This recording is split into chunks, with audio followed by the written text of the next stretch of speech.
L'AES ou l'Afrique, la Russie n'a pas besoin de nos ressources pour survivre.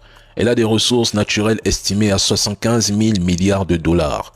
La Russie a le potentiel de dominer l'industrie minière mondiale.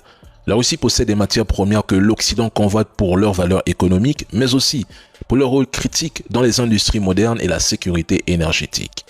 Les matières premières africaines ne sont pas un besoin vital pour Moscou, contrairement à l'Occident qui dépend fortement des nôtres.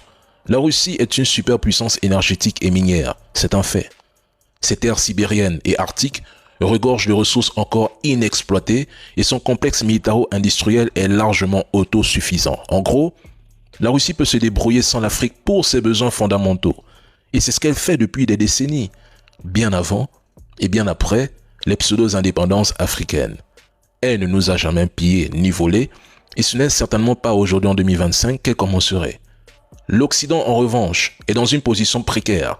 L'Europe dépend de l'Afrique pour des ressources critiques. Sans ces approvisionnements, les industries européennes s'effondreraient.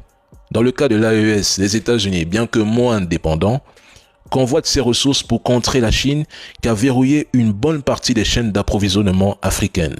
Donc, dire que la Russie n'a pas besoin de l'Afrique pour survivre ne signifie pas qu'elle n'y a aucun intérêt.